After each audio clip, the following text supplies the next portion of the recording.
je vous pose la question que Émergence a posée cette semaine à ce sujet. Pourquoi l'absentéisme est devenu chronique au sein de la fonction publique camerounaise? L'absentéisme est devenu chronique au sein de la fonction publique camerounaise, certainement pour plusieurs raisons. Parce que quand quelqu'un est absent, c'est lui seul qui sait pourquoi il est absent.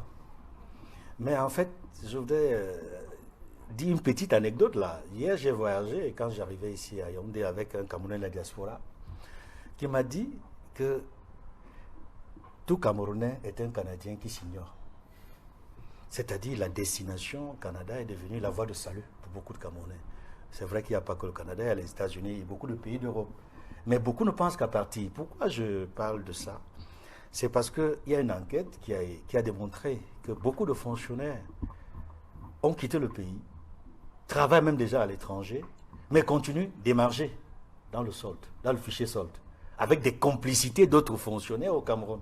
Donc, parmi ces absents, il y en a qui ne sont même plus au Cameroun, mais ils ont des complices qui laissent penser qu'ils continuent à travailler et perçoivent leur solde, avec des complicités multiples. Donc, c'est une des pistes d'absentéisme. Mais la raison fondamentale, c'est quoi? C'est la démotivation, c'est que le salaire du fonctionnaire, je ne veux pas stigmatiser certains corps de métier dans la fonction publique, mais il y a certains fonctionnaires dont le niveau de vie est de plus en plus difficile. Leur salaire ne permet pas de joindre les deux bouts, malgré leurs catégories, qui sont parfois les catégories les plus enviées.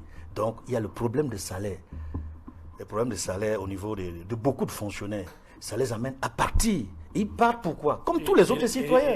Et là, vous rejoignez Louis-Marie Cagdeux, oui, du SDF, qui estime que l'une des solutions, ce serait d'augmenter les salaires des agents de la fonction publique. Oui, je pense pour cette solution. Mais la solution là n'est pas suffisante. Elle est importante, mais elle n'est pas suffisante.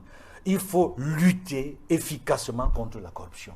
Parce que la corruption a gangréné la fonction publique. Et c'est l'une des raisons de ce gros malaise qui fait en sorte que le fonctionnaire qui veut travailler de manière honnête, qui rend des services au niveau du poste qu'il occupe, se rend compte que ce sont ceux-là qui sont dans la corruption, dans des actes de détournement, qui ont un niveau de vie plus élevé que lui et résolvent leurs problèmes plus facilement. Lui qui veut rester honnête n'a rien ou presque rien. Et cela décourage également. Alors, Maître Claude Assira, je m'inspire de cette grande une du journal Le Mutation. Absentéisme des agents publics, nouvelle gesticulation.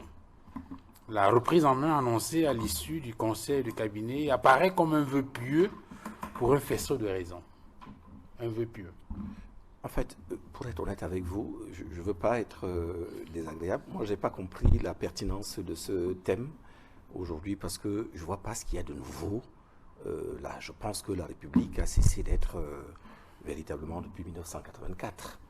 Je me rappelle quand le président de la République actuel, il prenait ses fonctions, on était encore tout gamin, voilà, même ceux qui n'allaient pas au travail, ont commencé à se rendre à leur travail, le lieu de travail, ils étaient ponctuels. Je crois d'ailleurs qu'il y avait souvent des rondes qui étaient effectuées par les chefs de département ministériels pour s'assurer que tout le monde était là. J'ai le souvenir que le Premier ministre venait de lui-même, il se présentait à l'entrée et voilà, il vérifiait, il pointait ce qui était ponctuel. Vous voyez, à partir de là, vous avez ce qu'on appelle l'autorité de l'État. Bien. Malheureusement, aujourd'hui, l'État est allé un peu en lambeaux, par petits pans, progressivement. Et comme il n'y a aucune perspective, là, il se présente deux problèmes. Le premier, c'est que celui qui accuse, qui montre le doigt accusateur, doit d'abord lui-même montrer l'exemple. La République doit d'abord être exemplaire. Quand vous dites à tel, moi si je dis à mon personnel, à mon cabinet, voilà, vous ne faites pas ceci, vous ne faites pas ça, si je ne montre pas par l'exemple, pourquoi voulez-vous que eux, ils se sentent le devoir de l'obligation absolue de le faire? La République doit prêcher par l'exemple. L'exemplarité, c'est à tous les niveaux. C'est-à-dire donner à tout le monde ses chances. Que celui qui est dans le plus petit district du Cameroun sache qu'il va avoir des droits équivalents. C'est-à-dire que si on vous affecte, par exemple, je prends un exemple ici, une ville qui m'est relativement chère au cœur, Ntui. Vous y allez, vous avez envie d'y trouver des établissements scolaires parce que vous avez des enfants. Bien. Si vous n'avez pas vos enfants, vous n'avez pas cette infrastructure scolaire. Je prends la base. Je ne vous parle pas des hôpitaux, on pourrait développer, multiplier. Qu'est-ce que vous allez faire? Vous allez être obligé de les laisser un peu à Yaoundé quand même, en vous disant que il vaut mieux qu'ils soient là parce que là au moins ils vont être.